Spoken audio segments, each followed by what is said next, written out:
christiangeekcentral.com. Do you like games? I like games too. I like games too. It's finally loaded. This is my poor PS2. So this game, I think I've played at every single stream I've done. I could be wrong. I feel like I've played a little bit of this game every single stream. This came out, I got this and Marvel Ultimate Alliance at about the same time. And I know what it's going to sound like coming from me, you know, who have been vocal about how I don't really like most of the Marvel movies, and I really am the oddball that really likes, you know, Man of Steel and Batman vs. Superman, you know. So I know that I'm just going to sound like a fanboy. Well, you just like this more than Marvel Ultimate Alliance because, you know, you're a DC fanboy or whatever. But that's really not the case. I love this game because I had played the Champions of Norath and the Baldur's Gate games before it, and I loved how those games played. It was just like amazing icing on the cake that you were going to put superheroes on top of that, and even more amazing that it was going to be DC, which is the characters that I followed much more than Marvel over the years, you know. So yeah, I had this on PS2. At one point, I sold it and bought the original Xbox version, but that had some stuttering and some weird frame rate stuff going on, so I actually repurchased it, but unfortunately, I couldn't find like the original box, you know, so now I got this crappy version. That's what I get for being unfaithful to my PlayStation 2. So now I'm stuck with this copy instead of the nice original box. This is another, you know, like the other games, you can play through this multiple times. You can unlock heroes, costumes, all kinds of crap. Oh my gosh. And there's different difficulty levels, and so I couldn't tell you how many times I've been through this game. Hey. You want to say hi to everybody? The camera's right there. Hi. I love that game. Do you? Yeah. You sleep good. Ow. I love you. Good Good night. night. Batman and Martian Manhunter were about to take on Brainiac! That's Ron Perlman doing the voice of Batman, which I was just talking over, sorry. But, yeah, Ron Perlman, as in Hellboy, as in Sons of Anarchy, and all that jazz. He's been in a billion things. And this is my favorite costume. It's one you have to unlock in the course of the game. There was a mini-series where they tried to kind of reinvigorate the Martian Manhunter character. They changed his visual design a little bit in terms of like his alien shape. His head has more ridges and details and things. And they changed his costume. I loved this, and I think they thought it must be sticking around and going to be a significant new change, but it was abandoned. So it was just a little kind of mini-series type thing for a little while. Okay, controller one not found. This is the sad thing. I think I got halfway through the sentence earlier and then aborted it, got distracted or something. But, you know, first my laser needs, like, to be readjusted now and then in order to read discs on my PS2. And now, one controller after another. It happened with another controller of mine I don't use anymore, and now this controller, where, like, every once in a while there's just a short for a moment, and it gives me this controller not found message. I haven't figured out exactly what causes it so that I can try to avoid it. It's just slowly dying on me. I suppose I could try and buy another, you know, controller for my PS2 when this one dies, but oh my gosh. There's coming a time when my PS2 will not be able to play any of my PS2 games, let alone my PS1 games. And so I'm just like, why, Sony? Why? Why do you not give us disc-based backwards compatibility? It's because it's probably not profitable for them. And I get that, but man, how can I preserve these games and continue playing them if there's not a machine I can play them on? Yes, I could buy a used PS2, you know, that probably wouldn't cost me too much if it's used. I don't know. I'm not, you know, I don't support piracy, but I can relate to the desire that motivates some of that piracy, which is to preserve games. Like some of these PS2 games are great experiences that I still come back to, like when I'm in a lull with other, you know, gaming systems. Still come back to PS2 games. Oh, Pav941, welcome, says, buy the first model of the PS3, it can play PS2 and PS1. Yeah, I heard that, and I even was considering that at one point.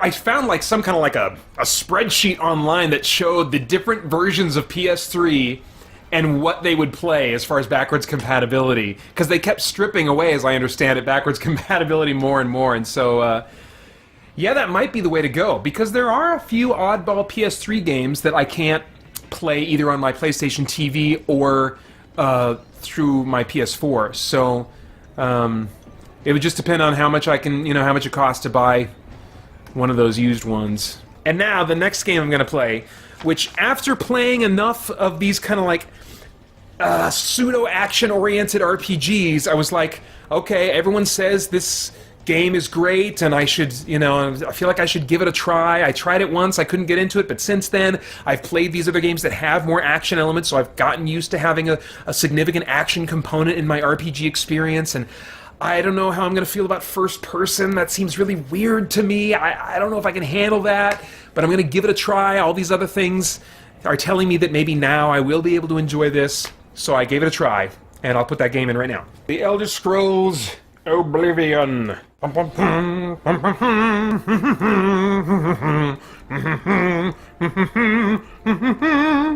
this is when the score, the arrangement of this theme was more like bright and heroic and galloping, where they changed it to more of a Viking type vibe in Skyrim. Alright. Rugged Warrior says, not Skyrim? Well, I'm going in chronological order, so be patient. Yeah, when this game clicked for me, it clicked. It was... The first-person thing suddenly worked for me. Suddenly I got the immersive side, of being in the world. And the openness of the game and understanding what I could do with that. You have to understand from where I was coming from. I was used to, as I said earlier in the stream, playing JRPGs with a strategy guide open in my lap so that I would do everything and not miss anything. And sometime around Dragon Age, I was realizing, crap, am I really supposed to do everything in this game? And then when I got to a game like this, well, eventually I did become a little bit of a completionist, like I want to do every quest, I want to, But at the end of the day, you don't really complete games like this. You do what you want to do. You get what you want out of them. And maybe that does mean completing every quest, but maybe it doesn't. Maybe you set your own little goals for yourself that have nothing to do with the achievements or the quests that are built into the game.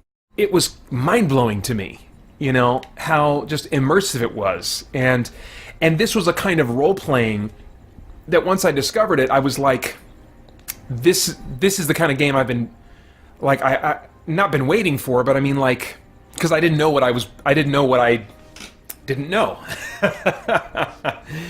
And now, when I talk about not liking story in games, what I really mean is I generally don't connect with the story that the writers of the game are trying to tell me. I do like story in games. I like the story that I create by being in the world and interacting with the world. And in my own mind, I have my own idea of what kind of character I'm playing. And sometimes their motivations change, and sometimes I decide I'm not really into the role-playing side. I just want to kill this person because I'm curious what will happen if I kill them, So I go back and forth in a single session of, how I'm engaging and involving with the role-play side of a game. And these games give you the freedom to do that. Your character is a blank slate. I've played through this game mainly 2 different times, and like this time, I've put, looks like, coming up on 200 hours, and I probably put about 100 into it the first time through, and then this second time through, I've really soaked up everything, because the first time I played through the game, I didn't really take advantage of what this game had to offer, And then after playing this game, I think I maybe played another game that was like, I think I played like maybe 2 Worlds or some other kind of open world, RPG. And then I kind of realized really what I wanted to get out of these games, what I could get out of these games. And so then I came back and just attacked this again with gusto. Rugged Warrior says, thoughts on Skyrim VR? I don't really have any thoughts on Skyrim VR because I'm not really interested in VR. Until that technology gets the kinks all sorted out. I am not going to be their guinea pig that is paying them to be their guinea pig and to deal with the headaches, both literal and metaphorical, that come with testing out that kind of technology in its infancy right now. So, yeah, it's not worth it to me right now. It's got to be cheaper, and it's got to be easy to use, and it's got to have no kinks in it. I'm moving on to my PS4, but this is actually a PS2 game. I just kind of got through it, and I was like, okay, yeah, that was all right. You know, that scratched my RPG itch. But that was before I had played games like Neverwinter Nights and BioWare games, where they had this real-time with pause combat, where you had these kind of pseudo-AI-controlled characters that at any time you could pause the game, give them more specific instructions, then they would carry out those instructions, and then go back to their AI behaviors. And I really discovered I liked that. I liked that Dragon Age Origins, that Neverwinter Nights, that Knights of the Old Republic type of combat in a game. And then I remembered, oh, well, this game that I played before had something like that. I didn't really appreciate it at the time, but now, let me give it another try. So I went back to this game, and I played it. The story was still, like, just convoluted political weirdness to me that I didn't care about. I really tried the second time through. I watched every cutscene and really tried to care and keep track of it all. I think I kept track of more, but I think I cared even less. And so, now in my third playthrough of this game right now, I've just been skipping all of the cutscenes. Final Fantasy XII, or as I'm playing in this version, Final Fantasy XII, the Zodiac Age, which, graphically, I really love the upgrade. It's really cool. I mean, it's... You know, at a quick glance, to my eye, it almost stands toe-to-toe with some PS4 games that I've played. You know, it's just some beautiful enemy designs, creature designs. I'm not sure that I like the new kind of job system that they've introduced. I know that a complaint of the original game was that since they're all using the same skill tree, essentially, all the characters can end up playing very much the same, having the same spells and stuff like that. But you know, that was true in the late game of Final Fantasy 3/6, and that didn't bother me. That, like, you guys saw me playing that game earlier, like, all of my characters knew some magic. A lot of them knew fire, too, and stuff like that. A lot of them had cure magic of some kind, you know?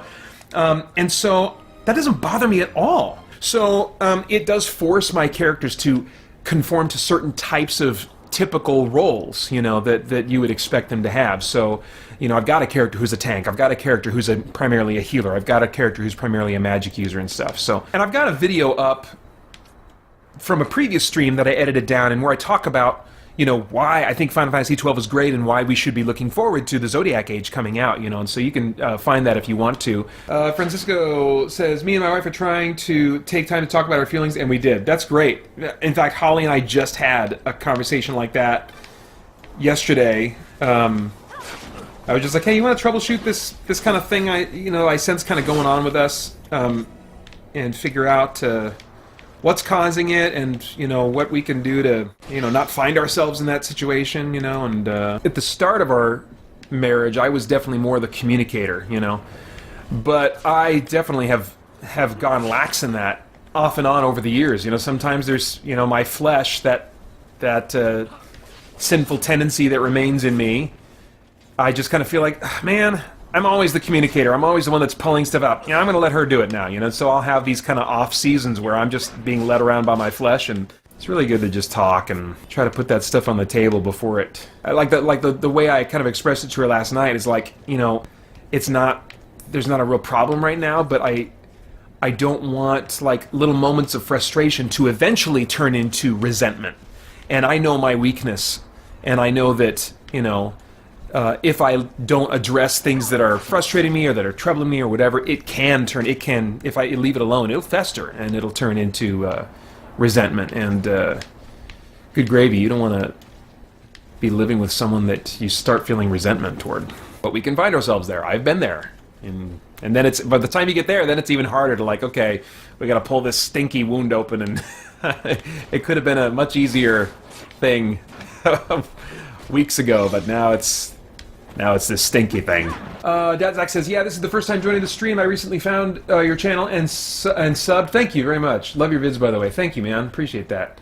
I probably shouldn't. I'm just getting the vibe that you're a dude because of your avatar, but isn't that funny? You know, we have no idea. So much we don't know about each other. I mean, you guys didn't know that I'm a woman, for example. We gotta talk about Skyrim.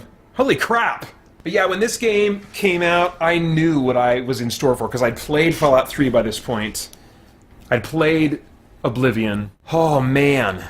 And it lived up to my expectations. I think I even did like a blog post, just kind of commenting, as I sometimes do, as I try to remind myself that, you know what? Nothing in this life lasts. You know, it doesn't... The most amazing experiences that I've had in entertainment, at some point, if I am engaging with them enough, they get old. You know? That's the amazing thing about what waits for those who turn to Christ for rescue, is that he's going to free us from this broken place where everything under the sun eventually gets tired out, and he's going to give us an eternity with him that never gets old, never gets stale, is always revealing new things about his infinite character for all of eternity, that blowing our minds and exciting us and thrilling us. So anyway, yeah, I did kind of a post, you know, just kind of like trying to get my mind in the right place before this game came out, realizing, you know, maybe it'll disappoint me, and it also won't last forever, whatever I enjoy of it. That said, I really did enjoy it. Like, despite the hype, I really did enjoy this game a lot, and everything that Oblivion did for me, this game did even more. And okay, right now I'm going to jump down this hole. I'm a little bit scared. Am I dead? No. Okay. On the 360 version, I put well over 300 hours into that game. Maybe, I think I'm coming up on 400. I've played so much of this game. It's nuts. And now, I don't know if it'll say how much I've put into this game. I would believe that I've put about 75 hours into this since getting it. So, I mean, it's possible that I've put as much as total of 500 hours into Skyrim total at this point. Wait, how do I control this game? I can't remember how to play it. Rugged Warrior says, I remember hearing about this game on your podcast. Wow, so you're like an old school listener of the Spirit Blade Underground podcast. Because when did this game come out? It's like a 7-year-old game, I think. I think that's the last time I heard someone, you know, when it was getting put on all these different platforms. Oh! Jeez! You know, this last E3, it was showing up all over the place. VR and on Switch and, you know, this thing and, you know, everywhere. There's like how many different versions of Skyrim, and I think somebody complained and said, yeah, this is a 7-year-old game, I think is what they said. So, gosh, yeah. And the podcast just celebrated its 10-year anniversary, so that's,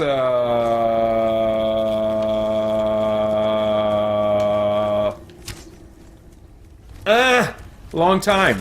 Man, there's just something about going around and picking up all these pieces of vegetables and mushrooms and whatever the crap, and making potions. There was something about grinding in the mortar and pestle, grinding your ingredients and making potions, and clack, clack, clack, clack, clack, clack. All the different sounds. I mean, if you can't tell, I'm very tuned into sounds. You know, which I guess makes sense since I ended up doing audio drama as a large part of my work, and audio, you know, podcasting and audio editing and stuff. But there's just some things about this game, that I can't put my finger on, that just give me pleasure that I cannot measure. The most recent game that makes this list, not since maybe like first discovering console RPGs, like I mentioned at the start of the stream with Dragon Warrior and Final Fantasy III, realizing there was this whole breed of games that I could play, even though I suck with hand-eye coordination, and a breed of games that I've continued to love ever since then. Not since then have I played a game that's like, oh my gosh, this is opening up a whole new world of games to me. And that's this game, and the first time I played it was during the very first Extra Life stream that I put it in for the first time, and wow, changed the type of games I play on a regular basis dramatically since then. Bioshock, baby. Now I don't know if anyone else really uses this term to describe this game and games that I would say are like it. But I think the way I would describe it is a story shooter. That's right, Rugged Warrior. Bioshock again. Good job. Difficulty easy. What was so crazy about this was that it was a type of first-person shooter that had an easy difficulty setting that would allow me to get through the game. I just kind of assumed I can't play action games. I'm not for them, they're not for me. It's never going to work out, you know? But here was this game that on an easy difficulty I could get through, and the thrill of the experience was still intact because it was so moody, and it was... The bad guys are really intimidating, like the big daddies and then all the psychos that jump out at you and stuff. And yeah, and it was also a captivating world, you know? It was, you know, I've said a number of times in this stream that I don't care about the games of stories, but like the worlds of stories can be very interesting to me. And you know, this game does tell a story, but it's told through your exploration and through things that you just kind of pick up along the way and learn along the way. This game opened up, it made me realize, you know, maybe they're making action games different these days. Maybe they're making them with difficulty settings that will allow me to get through them and enjoy them. And so this actually isn't necessarily my favorite first-person action, you know, shooter. But it's so striking to me because it opened up an entire world of games to me. It's possible I would say that I like the Far Cry games more than the Bioshock games. I'm not sure. It's apples and oranges, really. But I never would have tried the Far Cry games if I hadn't had the experience I had with this game. I never would have tried Wolfenstein, ever, and discovered how much I enjoy that if I hadn't had the experience I had with this game. So I owe so many great game experiences I've had in the last 3 years to this game. But even saying that it maybe not be my favorite of those types of games, it's still an amazing game to me. I still love the aesthetics, the whole Art Deco, but yet dark and weird, you know, pseudo-horror almost type of game. Let me kill these people here if I can. I haven't played this game in forever, so I probably should be using some kind of mutant ability or whatever those things are called. No, crap. I don't remember how to play this game at all. Oh, I don't have a gun. Let's see, switch, oh my gosh. So like this game, I'm not always in the mood for all the time because it can sometimes be scary. And that's what's cool about it is like, even though I'm not really in danger of dying, it's still intense for me. So, you know, there's lots of games, and Far Cry is the same way, you know. Sometimes it's just the intensity of the firefight or whatever's going on. The intensity of, you know, having to think fast, which I'm terrible at doing, you know, all of that stuff, even though I'm not really in danger of dying, is enough to make it give me, I think, the same kind of adrenaline rush that other people might get who are much, much better at games like this and play them on higher difficulties, you know. So many great first-person shooters that I've enjoyed that are kind of in this story shooter mode, you know. And by that I mean, like, you notice how you're kind of like when you walk, you're bumping around a little bit, you know, and you can, there's just a little, some games do it more than others, but there's a little bit, the camera's just bouncing just a little bit. Same thing in Far Cry. And compared to, like, say, the new Doom game that came out, which, despite being a modern shooter, has gone back to kind of old-school mechanics of shooters where it feels very glidey and slidey around, you know, like it's not doing things with the first-person camera to make you feel immersed in the same way that like Bioshock or the Far Cry games do.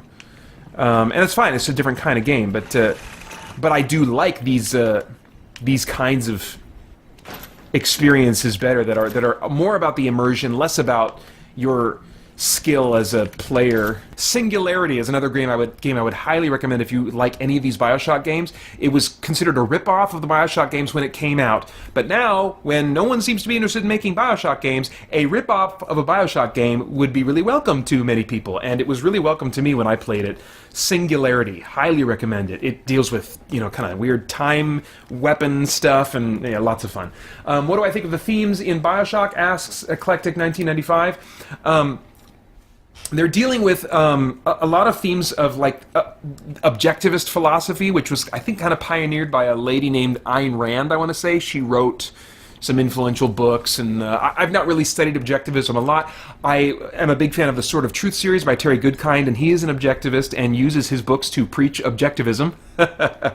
And it has a lot of things in common with it is a naturalistic worldview. The problem is it also has some values in it that it can't support from a naturalistic standpoint. It just kind of it's an interesting, self-defeating. It doesn't have a logical foundation for consistently a logical foundation for it. I don't think. What this game does, it's interesting, is it kind of attacks objectivism and attacks some of the views of naturalism that would just say, let's just let man progress as much as we can and become all we can be without any restrictions. This very, almost a Darwinian thing, idea applied to how you view morality and life and stuff like that, And so what this game is it's a cautionary tale of like, listen, this is what will happen if we say that progress, technological, artistic, whatever, if we say all those things, types of progress are the biggest priority, then this is what is very likely going to happen, And the naturalistic worldview, until recent years, has not really been challenged a lot in popular entertainment. And so Bioshock, I thought, was really bold in that way, Eclectic 1995 says, what is your favorite power in Bioshock? I think the one that I use the most is probably the shocking one, and that's more about my lack of skill as a player. It's like, I can't think fast, shock you, and then they're going, and they're like, hey, you just do that for a little bit, I'm going to get my thing out, and whack, while you're doing your jiggle dance. Ah! Oh my gosh, he's still alive. Oh wait, no, is he dead? What the crap just happened? Oh my gosh! Okay. Here's the best part, the one you've all been waiting for. I did the good rescue version the first time through the game, so this time, harvest. You just gotta deaden yourself to it, okay? Just deaden yourself to it. It's not a little girl. Watch.